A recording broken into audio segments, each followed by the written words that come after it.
Во ова катче гостуваат меѓународно познати звезди, меѓутоа ќе се сложите дека локалната слава, ако има голема тежина, не може некогаш да се мери со меѓународните пробиви, а таква една звезда е Љупчо Бубакаров, кој што многумина го познаваат по она улога, би рекле веќе антологиска на Цацко Конопишки во К15, меѓутоа оние што имале малку можност да разговараат со него, ќе знаат дека се работи за капацитет многу поголем од една улога. Вие сте и актер, знам дека подготвувате нешто, пишувате, ако ги видиме и вашите наследници, ќе видиме дека се работи за голем ерудит. Иако луѓето најмногу сакаат да ве слушнат да зборувате на мајчиниот кавадаречки начин. Ние ќе се обидеме да разговараме на повеќе теми, па тие нека оценат кој е всушност Љупчо Бубакаров. Добре дојдовте. Добре ве најдов, драго ми е што ме поканивте. Се согласувам со најавата, со тоа со слободно може да се накратко најави 2 у 1 или 3 у 1, а може и 1 у 1. Само да не е 3 за 100. Да. Затоа што хуморот во светски рамки чини многу повеќе. Знаеме дека најголемите хумористи се најголемите критичари и луѓето плаќаат пари за да ја слушнат вистината, зашто тие ја одредуваат средината каде лежи проблемот. Едните политичари го зборуваат едното, од другата страна друго, тие ги канализираат нивните мисли и доаѓаме како обични граѓани до некаква констатација. Како отворивме моавето со најточната и со најболната тема. Да. Точно е тоа апсолутно, дека во светски рамки многу време вреди хуморот, посебно сатирата. Меѓутоа, како и во сите области што се пореметени вредностите кај нас, така и во нашава бранша, условно да речем, за жал е така. Меѓутоа, секогаш живееме со позитивна мисла дека еден ден ќе биде подобро, и се надејаме дека можеби нашата генерација, ако тоа не го доживее, можеби наредните ќе го тоа доживеат и ќе биде вреднувано така како што треба да се вреднува. Не само материјално, во секој поглед. Да се биде добар комичар, односно да не се биде добар комичар, е осудено на фијаско. Знаеме дека тоа веднаш преминува во ефтин хумор, еднократен е, меѓутоа да се биде добар комичар, зад него треба да стојат личности кои што се добро подготвени, кои што ги имаат ситуациите во мал прст, да не зборувам дека треба да имаат актерски способности, но пред се јасната чиста мисла која што се храни на поинаков начин за да дојде до наедноставното и да ја погодите целта. К15 беше многу сериозен проект, да речеме нашиот пандан на топ листа надреалиста. Знаеме каква улога одигра тој проект. Се уште ги раскажуваме, ги повторуваме репликите, се уште зборуваме за К15 кога дојдовте облечени вака, ви реков, тегет на се иде. Да. Така што од оваа дистанца, како го оценувате К15? Колку труд стоеше зад секоја епизода? Па, во првите 3 години од кога престана К15 бев разочаран не заради тоа што престана К15, иако К15 мислам дека можеше уште подолго да трае, меѓутоа бев разочаран од тоа што мислев дека со затварањето, со завршењето на К15, како да заврши еден период на јака сатира и на еден урбан хумор, што беше многу карактеристичен за тој период. За нас е малку неприродно ми е секогаш кога треба за себе и за нас да зборувам. Но во 90-тите години беше доминантен. Да, меѓутоа сега, после 5 години, кога ќе видам луѓе кои што, да речеме, кога престана К15 да се емитува, имале 5 или 6 години и не разбирале ништо. Кога гледам дека тие луѓе, тие деца сега го гледаат К15, сакаат да се сликаат, сакаат, ги прераскажуваат скечевите, оние фрази што остана, еве како тегет чорапа на све иде, ги употребуваат во секојдневниот живот, во жаргонот, во фактички во секојдневното нивно живење е дел од нив. И тоа ми е многу драго. Нормално дека не може човек да биде рамнодушен. И мислам дека ќе остане еден убав белег од постоењето на К15. Ова беа 90-тите, 80-тите години, вие имавте бенд токму така. Музиката не ви е туѓа, па и во скечевите на К15 многу сериозни изведби имате, музички сериозни. Паралелно со К15 одеше и музичкиот концепт Дуо Трио. Редовно чекувавме некој хит. Еве сега Бранко и со вчерашни новости, тој концепт продолжува. Да, продолжуваат со тој концепт што е добро. Да. Децата пеат, лоше што нема други хитови, што се сведени на пародии. Тоа е голем проблем, тоа е сериозен проблем. Мислам дека не сме ни свесни. Не дека немаме луѓе, меѓутоа луѓето, квалитетните луѓе кои се ненаметливи по природа. Значи, не се сите луѓе скроени да се лактаат, да се буткаат. Многу лесно се откажуваат кога ќе видат, кога ќе најдат на првите пречки. Има квалитетни, пристојни луѓе кои кога ќе видат како стојат работите, едноставно се тргаат на страна, наоѓаат друг начин за екзистенција. Немаме развиена музичка продукција, некој друг да врши таа работа за нив? Јас не можам да сватам како, значи, од нашето обкружување се попримивме што можеше да се поприми, претежно негативно, а оние позитивни работи што се однесува до културата, естрадата, до шоу бизнисот, ништо не успеа да заживее на овие простори, за жал. Јас се сеќавам, бидејќи на некој начин индиректно бев сведок на развојот, да речеме, на музичката индустрија у Бугарија. Преку соработка и познанства лични со тамошни продукцијски куќи. Јас знам како се градеше Планет телевизија. Ако тоа е класичен естраден овакво проект. Знам како се градеше Пинк телевизија на светско ниво. Да, кој знае колку канали денес имаат, цела империја. Да, тоа е светски гигант. Ција адвертайзинг исто у Бугарија, Боена филм. Боена филм едно време беше филмски гробишта на светско ниво. Сега више последниве, да речам, 4-5 години не сум ни толку во текст. Да, со тоа како течат работите. Меѓутоа, тоа што го гледаме како производ, значи, без разлика дали ви се допаѓа или не, но мора да се признае дека е успешна. За време на војната произведуваше 10 филма годишно. Па и романи, да не зборуваме каква книжевна продукција. Тоа башка. А добро, што е проблемот кај нас? Добро, сега несомнено има и кај нас се произведуваат и книги, се прават, има такви пробиви, но веројатно нека е системска грешка, системски проблем, немање континуитет да се истрае во сите сегменти. Системска е. Значи, не може да биде друго. И индивидуалци не може да го решат системскиот проблем. Прво е превише е присутен, би рекол, доминантен тој балканскиот менталитет што останат само кај нас. Мислам дека кај нас е најдоминантен и најлесно се препознава и најлесно функционира. Мислам дека сме ние најлесно заразени од тоа. Значи, една ваква мала држава не може издавачите сами не можат да направат продукција која што ќе без разлика за која бранша зборуваме, која ќе биде самоодржлива.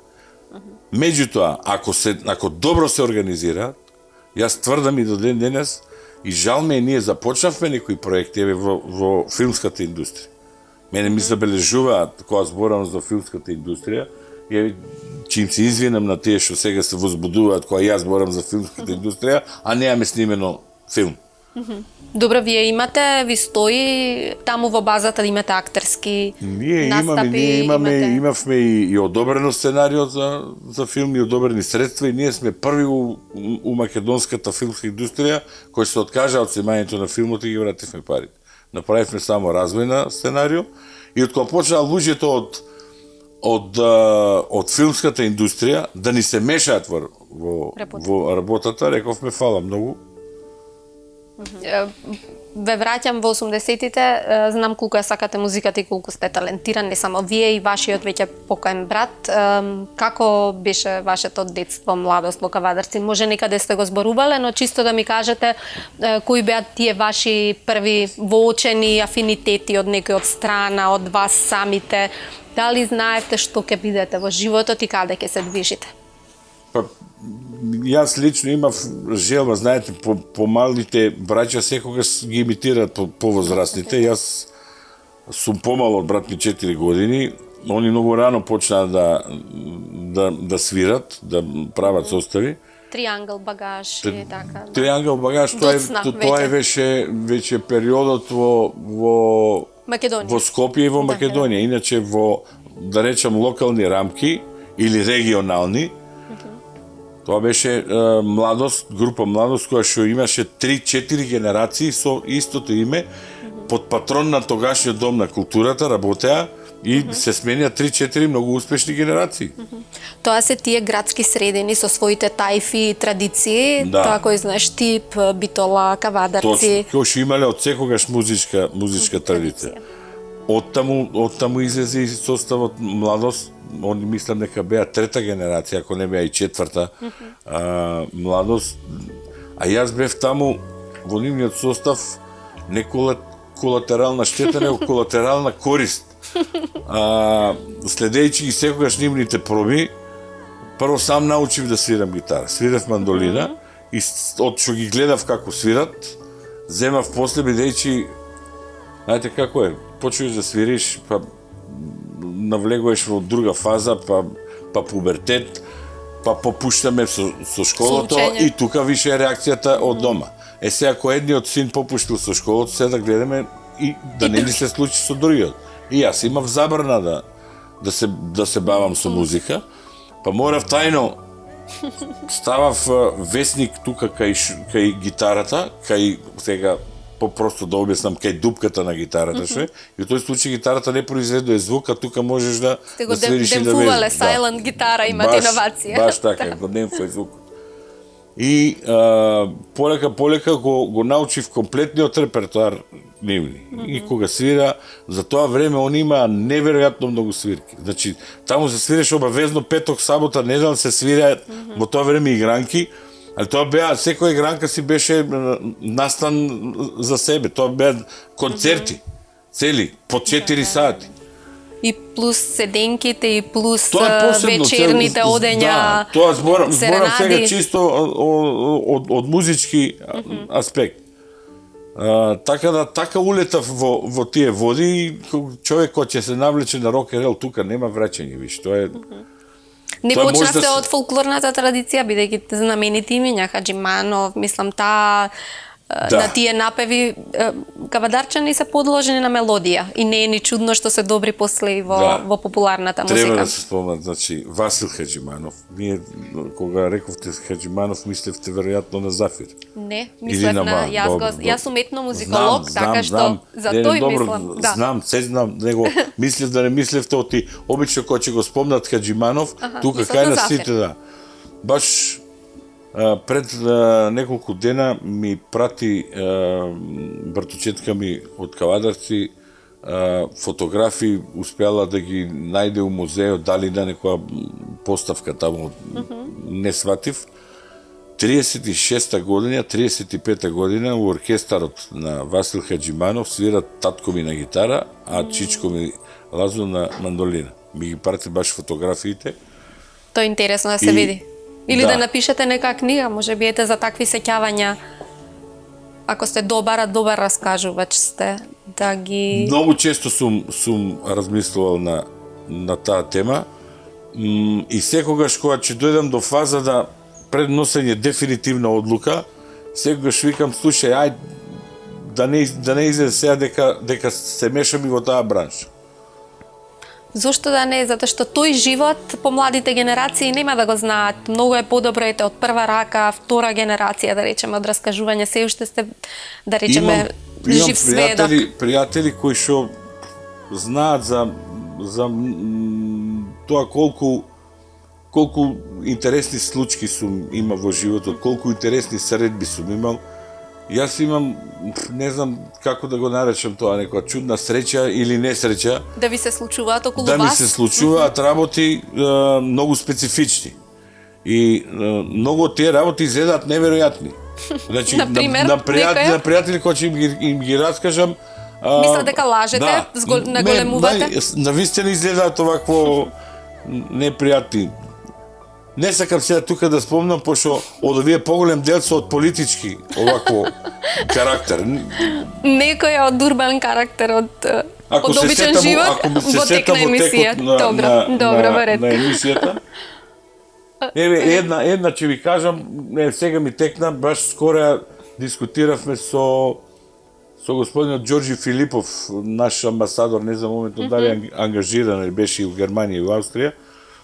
Он е родом од Росоман, исто рок музичар, во исто време свиривме. Имавме ние свирка во Росоман, игранка.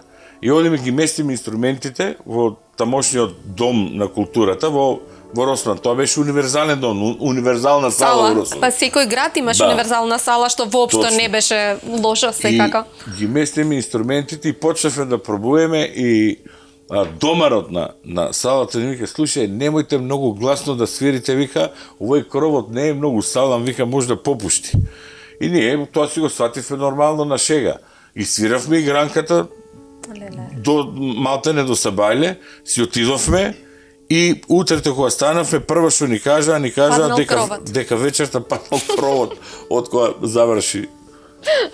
Добро што не сте настрадале. Моментот што ми текна е некоја така пикатерија што е поврзана со не, во секој случај и во смисла на реконструирање на тој живот, затоа што сведоци сме на време кога има криза на креативност, мелодии не излегуваат. Тогаш претпоставам дека Кавадарц имал богат музички живот на дело. Како? Значи ништо не е случајно, ниту музичарите што доаѓаат од таму и ги полнати оркестрите. Па не е случај Никола Бадев од Кавадарц. Васил Хаджиманов од Кавадарц, Зафир Хаджиманов од Кавадарц. За жал не учествував за моја среќа. Семејството на Бадев ме покања да учествувам со Трио Гранде плюс оркестарот од Кавадарци. Имаше 100 години од раѓањето. 100 години од раѓањето и 70 години присуство во етерот. Тоа е јубилеј за респект. Значи, јубилеј за респект, за жал салата беше полупразна. Тоа е страшно. Значи, имам сериозна забелешка, многу сериозна забелешка, не може такви јубилеи, такви настани што се случуваат на такви корифеи на македонската култура. Тоа се такви великани на 10 емисии ни се малку да збориме. Што се оставиле за себе, да. За нив. Да. Штета. И навистина ми беше жал што толку малку имаше присуство, а мислам дека не беше изменаџирано како што треба. Како ви се случи Скопје воопшто, што ве донесе во градот? Па Скопје луда желба како и на сите од провинција. Тогаш. Да бидат во центарот. Сега провинција више не се употребува како термин, сега викаме внатрешноста, бидејќи ние почнавме да се љутиме ако ни викаат провинцијалци. Да, и провинцијата е веќе изместена, дисперзирана, односно Пореметено е се. Се у денешно време провинцијата стана предградие на Велеградот. Така да имавте терминолошки не е ни толку важно. И ако да речеме сега гледано од оваа дистанца не е никаков проблем да живееш у Кавадарци, да работиш у Скопје било што. Меѓутоа тогаш беше поинаку. Желба како и секој човек, како младите сите што бега у странство, ја немав толку домет, успеав до Скопје да стигнам. Добро. И успеав некако да дојдем тука. Вратата лично мене ми ја отвори исто проект, модерно нели да се каже проект. Радиоемисија Кавадаречка династија. После тоа добив можност да се вработам во Радио Скопје, дојдов тука. Одеше долго време во Радио Урнемес, култната емисија, да речем, одеше Кавадаречка династија. После, кога дојдов јас тука, продолживме традиција на една емисија што ја направи, креатор беше Алјоша Руси. Алјоша Руси, покој. Да. И после ние во рамки на контактна редакција на втора програма, Јасна Франговска, Мирче Донески, Драголју Петровски, јас и после ни се приклучија во да речем последната година и Бранко и Васко и Владко Огњановски, и го работевме на ННР, што беше така исто интересна работа. Интересна сатирична емисија и тргна работава. Мене ми е жал само како пример ќе го кажам ова за колку се кај нас изместени вредностите и како дали од што не знаеме па не можеме да ги цениме работите толку што вреда. Ќе го кажам прво примерот на колегата наш, јас сакам да го наречам колега кој што ми е многу драг, еден многу тих, еден многу мирен човек. Вие спомнавте емисијата негова Хихирико, Иван Карадак. Иван Карадак сам успеваше да го одржи Хихирико со работници, меѓутоа он беше водечката сила таму. И значи ако у случај да немаше соработници, он пак можеше цела емисија да ја напише, да ја сготви под негова контрола цела да реализира. И нему сите му викаат цел живот, лесно ти е седни, напиши 2-3 хуморески и готова работа. Бошко Смачевски не треба да го заборавиме. Не треба да ги заборавиме луѓето од Достен, цела една плејада карикатуристи, па тие биле и за времето на Југославија многу успешни, тоа не сме да се заборави. Тоа сакав да го кажам, значи тие во тој период беа многу успешни и многу вреднувани и во светски рамки, посебно карикатуристите, Дарко Марковиќ. Да не ги спомнам сега по имиња, ќе заборавам некого. Ама изгледа треба да се споменуваат затоа што таква е тенденцијата. Младите не знаат дека се само продолжение на некого и ниту пак имаат љубопитство за да дознаат како почнале работите.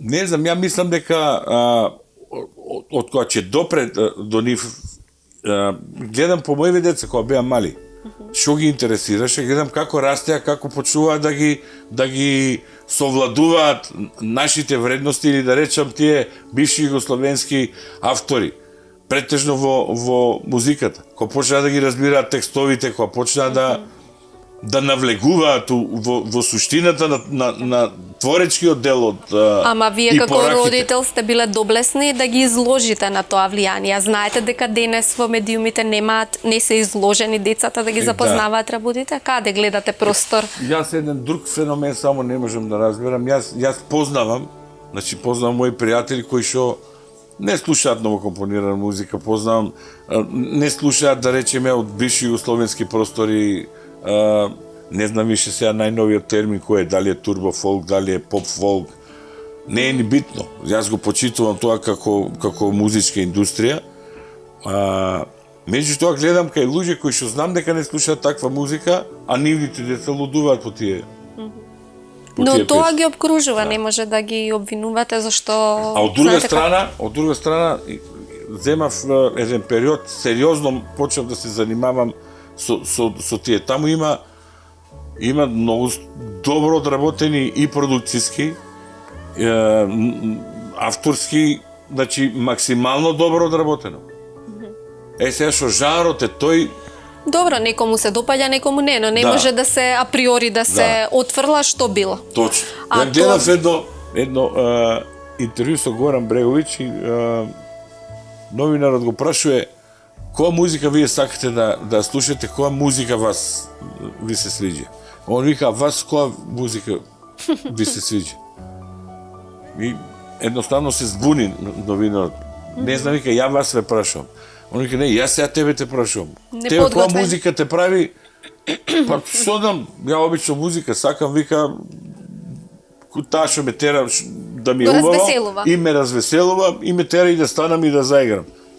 Вика, на Бетовен си станал некогаш да играш. Оро, не си станал, веројатно.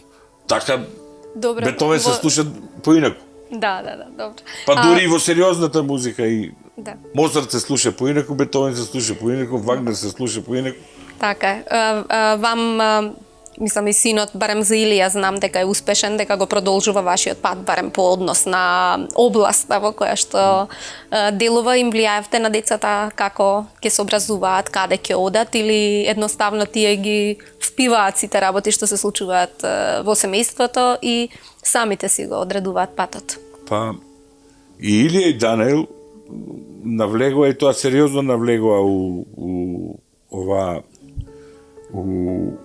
у нашиот бизнис, да речем. Денес се тоа спаѓа под шоу бизнис.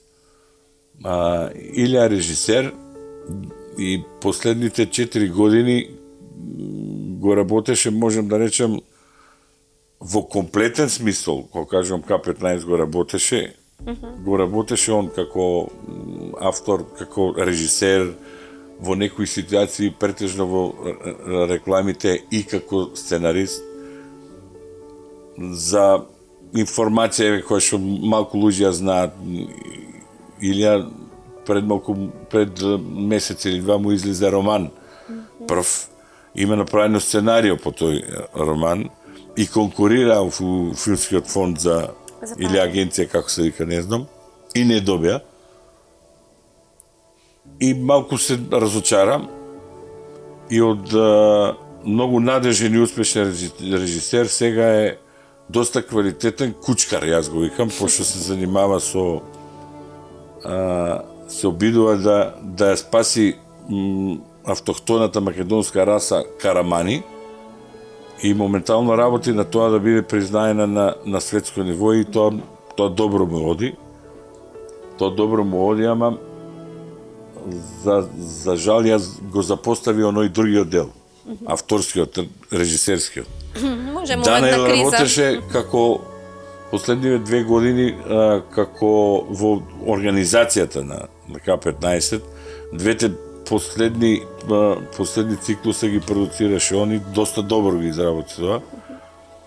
И за жал со затварањето на нашата фирма се затворија и нивните амбиции, или ја од време на време работи на некои, го ангажираат на некои проекти на снимање спотови, меѓутоа пак ќе кажам, непријатно е за себе и за своите кога зборуваш,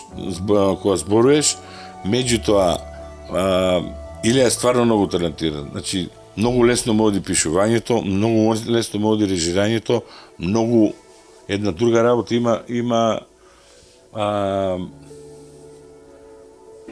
има комплетната слика.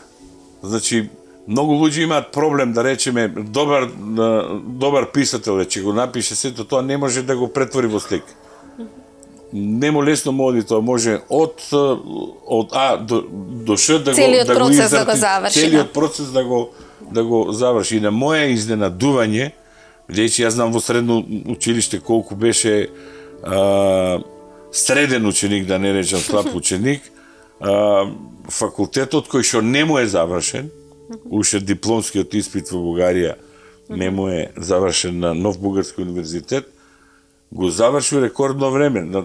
За 2 години го заврши целиот факултет. И после тоа се дистанцира и се тргна. Што значи на од нешто страна. да сте мотивирани и да си се најдете во материјата која што ја сакате, а сега заради вашата успешност и успешноста на децата, претпоставам дека најголемата поддршка доаѓа од сопругата, таа некако работи за вас. Што ве поттикнува, Најголемата поддршка е она што не ни се меша у штипки, што некогаш е добро и тоа е од поможената кога не се меша, да. Види, ако нема разбирање и поддршка у нашиот бизнис, не може да има ни резултат. Пошто оваа работа бара отсуство, бара од другата страна трпение. Така да мислам дека и кај мене и кај нивните животни сопатнички од тој аспект имаат и они и јас многу разбирање.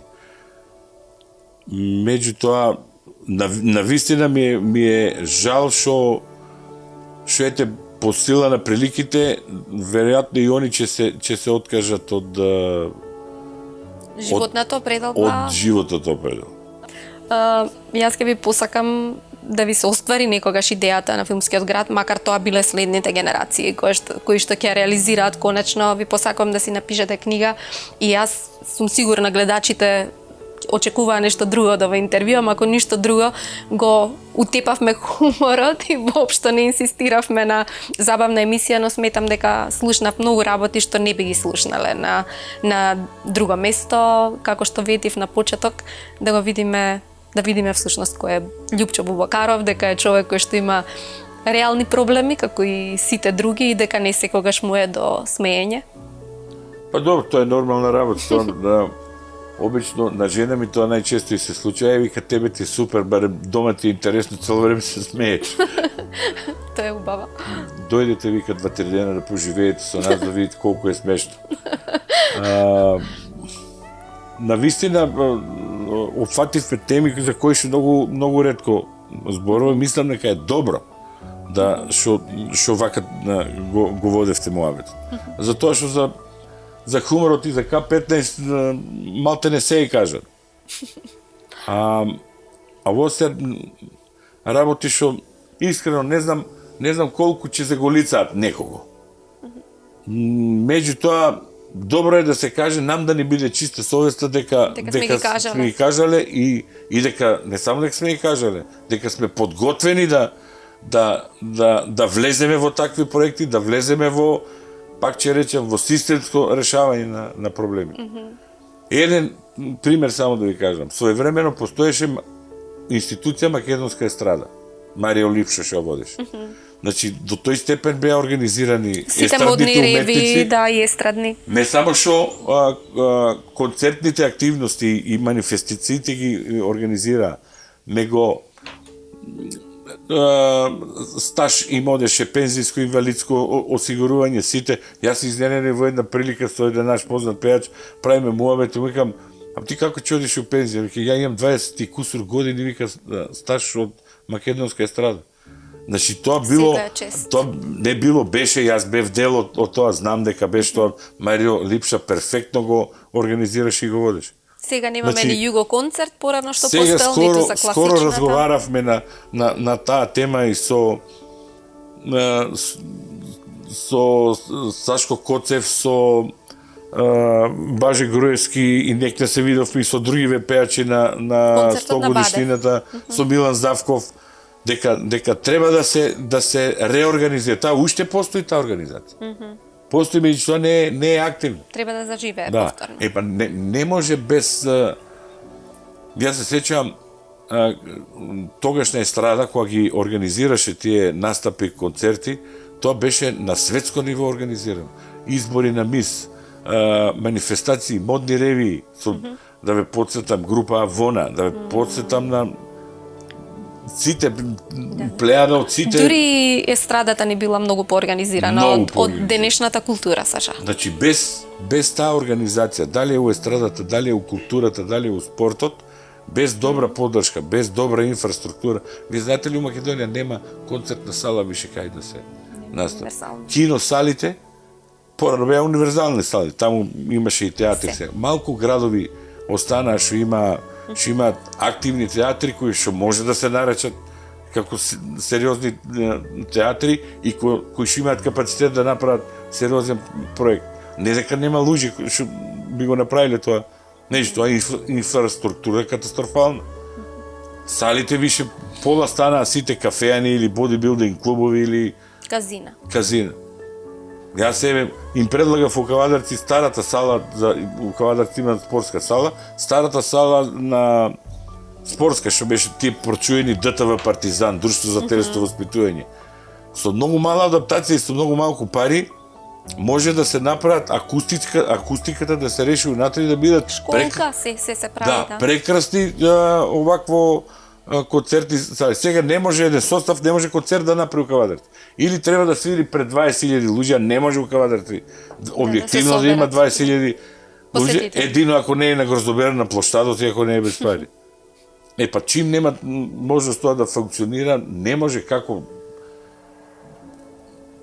уште додека тоа не се реши, се уште нашите естрадни уметници и уметниците никогаш нема да бидат звезди кај нас.